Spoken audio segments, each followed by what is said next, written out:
Season's greetings, everyone. Here are some early predictions for the year ahead. 2024 will be the year of white grievance. With many millions heading to the polls, white identity politics will be the fuel of this year's European Union elections. And white nationalism will surely dominate the political agendas of the United Kingdom and the United States. Across the West, dog whistle political signals to the electorate will become progressively more audible. By election day, parliamentarians and their media collaborators will hope to have created a political climate of such fear and loathing that the voters will insist on change.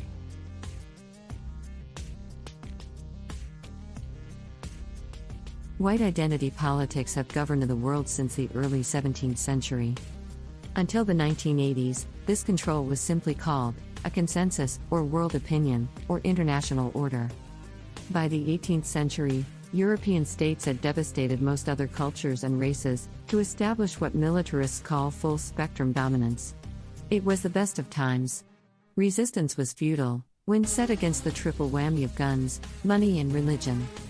Fast forward another 300 years, and it is clear to see that a catastrophically low fertility rate is the price the West has paid for global dominance. Europe's share of the world's population will shrink to 6 or 7% by the end of this century.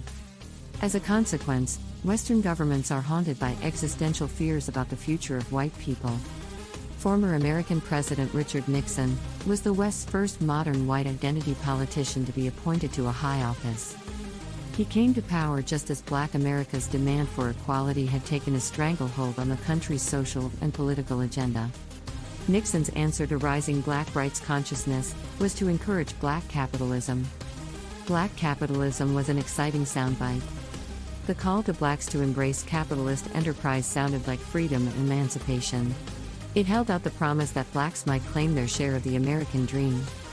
And didn't capitalism mean riches and success? Look how Koreans, South Asians and every other immigrant community had prospered in America. But 1970s Black capitalism was a cruel trick. The origins of American capitalism lay in the genocidal dispossession of the continent's original inhabitants. Capitalism emerged out of the gigantic murderous enterprise that was African slavery, and the extraordinary looting of natural resources located both near and far. Not to mention redlining, government subventions, white community investment, and an uncompromising resistance to sharing the nation's wealth with Black people.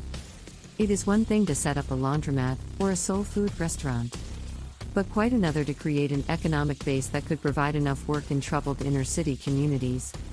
Tricky Dick Nixon hoped that his country's poorest citizens would be so dazzled by the prospect of wealth and riches that they might not notice that his policies transferred jobs and capital away from the very same Black communities.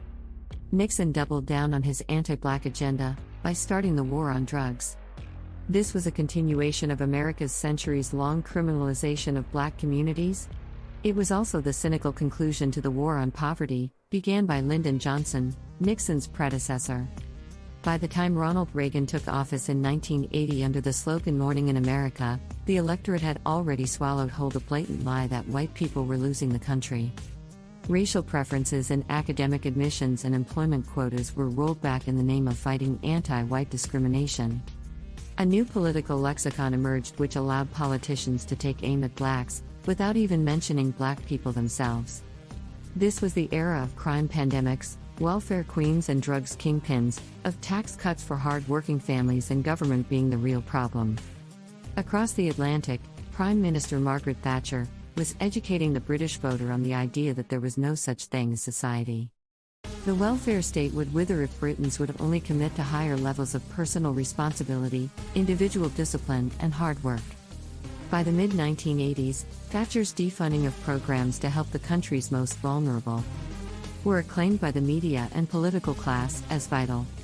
To prevent surging fecklessness on the part of scroungers, the undeserving poor and idlers who just didn't want to work. And yet, the people wouldn't stop believing that helping the young, the old, the sick and those most in need was preferable to handouts to the rich in the form of privatization. After all, the idea that citizens were entitled to state assistance had become a pillar of Western politics over the course of the 20th century contest between capitalism and communism. The welfare state emerged as a post-World War II bargain to ward off the political collapse of the 400-year military-industrial experiment, which exploited Europe's working class just as surely as it indentured Asians and butchered millions of Africans. But having moved to create a welfare state, politicians then set about finding ways to restrict its benefits. However, trimming the welfare state was unpopular and had to be achieved by stealth. Our masters needed guile, patience, and cunning. Their plans were disguised as necessary financial prudence. And so began a long-term and sustained campaign to encourage the people to turn away from the very protections they had demanded a generation before. But the people were unreliable. Their judgment was often unsound. Time and again the people showed they opposed the slashing of vital public services. After the collapse of communism, voters wanted more public spending. And so international Islamist terror replaced communism and provided the excuse needed to maintain the guns over butter economic model. If governments couldn't offer protection in the classical sense, they would offer security against external threats, the myriad menaces to the Western way of life and the dangers posed by the enemies within. All these fears coalesced into the retooling of anti-black prejudice as the defining political weapon of our age. Sub-Saharan black migrants were paraded before the Western public as the external menace. These military-age men were the tip of the spear and a clear and present danger to European civilization. By such framing, white ethno-nationalism began its long march from the conspiracy fringe to the political center ground.